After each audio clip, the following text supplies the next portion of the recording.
Welcome to Code with Ceiven. Today we want to talk about CSS Selector and its importance. Help you to choose where to apply CSS. That's the duty of CSS Selectors.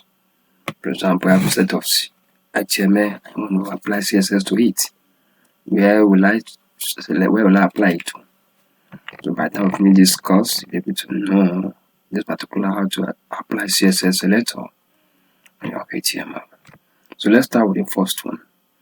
Let's say on your HTML you have a number of coded H2, right? Heading 2. So you have heading 2 that the first heading is red, second heading 2 is green, and third heading 2 is blue, maybe in different places. Now you want to apply this color red to all of them. How will you do it? CSS Selector enable you to just move straight to style.css and you pick H2. The moment you pick H2 and give the color red, know that everything, both red, green, and blue, will turn to red because you've selected H2. That H that you selected is what you call the CSS selectors. Okay. So, but what if we don't want all of them to have the same red? In that case, what should we do? And that brings us to class. Class enable you to choose just like a class, like SS. Let's say, for example, a student. SS2 student. In other words, this is a class of senior secondary school 2. So if you are able to separate senior secondary school 1, 2, and 3 by using class. The same thing applies when it comes to programming.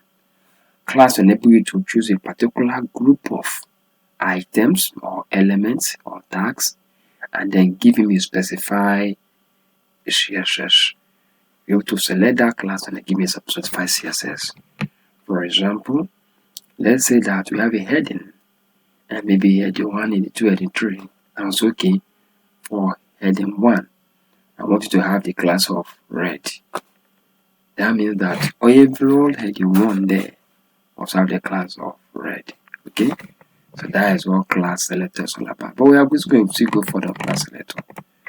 For example, when you talk about class selector, let's say the whole element, you give me a particular class, a particular order that they are going to follow. Let's say the H1, that will give me the color blue. So that way it applies only to H1. But what if we now go to H and apply the same class to H2, H3, H4, and then give me red? Will it work? Of course it will work. But remember one thing, if you are writing class in CSS, just take a look at how class is written. There is no space in between, okay? No space. You may after dot because once CSS recognize, you won't come to CSS write class. You use dot. That dot represents that you're talking about class, okay? So it will be, let's say for example, I want to give a heading or the heading red, and you've already gone to the attribute and make it the head red. Don't when we work it, you see it. So when you come to the CSS, just like dot red dash heading. Then color, now give me color red. And don't forget, don't write what is not written on your HTML. Every write-up must be exactly the same. What are we trying to say? For example, let's say that we have H2, the one that we started before now, H2, and the rest of them, and they are under this particular H. We have the one that is red, the one that is green, and the one that is blue. I will select the class of the first H2, so I want to give him red text. Now, if I'm to code it on CSS, if this is exactly what do I put it, it must be exactly the same thing. It will be red dash text. The only difference that will come in there is the dot, which says that which represent this class. Okay, so spelling matters as far as CSS is concerned. If anyone of them is in uppercase, fine and good, put in uppercase. Problem is in lowercase. If there's a dash and not an hyphen, you must put a dash. Now, if you turn this now, for example, to capital red, and then put it here, it will run. So please take note of this. Okay, so let's now go to that class of red. By the time you choose it and now give him red text, it will apply to it. But what if there's another paragraph? You now give that paragraph to the same class of red text. Then maybe there's another div, you give the same class of red text. Class enable you to select as many as possible. Okay, class is like what I would call pronoun. Okay, it can go to titles and the rest of them. That is the advantage of class. You can use class to select as many elements, as many tags as possible. For example, this is our H2. This I would say the ID is main, it should be red, and I select it as the main to be red. No, sorry, let's go to, we are still talking about class, not ID. I don't just go to ID like that. So class will enable you to select everything at once. Okay, so you can use so many of them like titles. But there's another one that is called ID.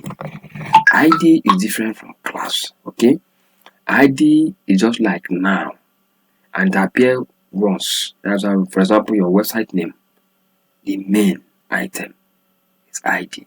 So it doesn't go like class that you can use your paragraph, you give me a class of div, your heading give a class of div, you give me a class of div, and then apply to all of them. No. ID is singular. Don't worry, after we start coding them, we'll go back fully on this. I'm just trying to do introduction of what you're going to do, what you're going to see as you start coding. So for example, the ID of main, for you to code an ID, you must use hash. Calculate hash or any other number. Look at this. Okay, this is the sign. For Nigeria, it's a symbol of currency, so it's naira sign. So you can use this hash, then main. Remember, for class you use dot, but for ID you use hash. So if you, by the time you give this, you bring this main here, you put the hash and main. Remember, there's also no separation. Don't space it. No space should be between them. Okay. Then I give me a color of red, and by the time you run it, it will appear red like this. So it's different between class and ID.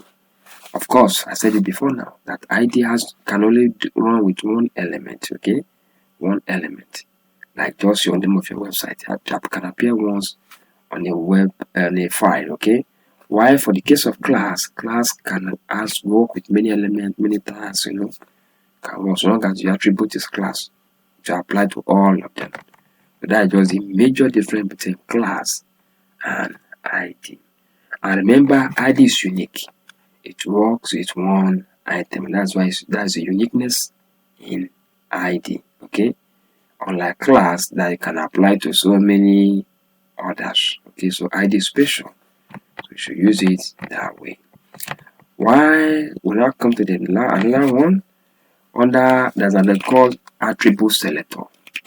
Attribute selectors will deal with, for example, if you remember when we are working on HTML, we have so many attributes like draggable, like for the case of image, source, alt, like for the so many of them, so many attributes like href, you know, under anchor tag. You remember those things? They are all attributes. So attributes let enable you to select a particular attribute of all the HTML and then give him a color. Let's say, for example, we have draggable, and I choose that as an attribute. So to be under, let's say it's under paragraph and it's draggable. Now, so you have a P, draggable, then give me a color. So to apply to that draggable items that are there, all the elements that holds draggable, the color or whatever you give him, or whatever style you give, we apply to it. Okay. So attribute selectors can, for example, this P, let's say, is the HTML element, and this draggable is the attribute. I'm making a color of red. So that means that for all P elements with draggable, the color of red should apply. Hope I'm making sense. Hope you are getting it. If you don't, then message in the comment section and I will come back and explain to you in a way that you personally understand, or in our WhatsApp group, send me a message, okay, or ask your question directly from the comment section. So let's take let's run one of them. For example, this is a draggable and we say true. Here we say don't drag me. We say don't drag me. Now notice that these two have the same bearing lights. They are all PP people. Here say don't drag me, don't drag me. And here say true. Now I'm going to look for attribute that say that is true, that talk about drag me, which is drag me. And now come by and say your paragraph, then your draggable. So for you to bring in draggable, you must use it's not a code browser, but if you check brackets at top of your keyboard, you see bracket, you also see this sign. Use this to put it there and then give him a color, and I tell you it's gonna run. Okay, it's gonna run. So we move to the next one. Now let us explain a few things here. They are still on draggable. Let's now have another draggable that is true, which is drag me. Or the other one draggable is false, the one is draggable is false. Don't drag me, don't drag me. Now you can just choose this false. Choose this false. And how do you do it? You use your P, use draggable is equals to false. Then you give him a color of red. What will happen here? The HTML will be able to move over here and search for that one that is false. and give him a color. If there are 50, we give all of them the same color. If there are just one, give him the same color. For this case, there are 2. Drag it equals to 4, drag it equals to 4. So the time you come over to search, you saw 2. And that's why I now give him. If you run it, you have these 2 that will turn to red. Make sure that that's applied. Okay. So the last selector I'm going to talk about today is the universal selector. Universal selector. It's very, very important because it applies to all, and the symbol is asterisk. When you put asterisk and you put your code browser, whatever style you apply to all. It's flattering. Don't want to waste more time on that one. Okay, let's say for example, we have this class of title, hello world, ID is heading, drag is true, and the rest of them. But we now want to give universal selector to all of them.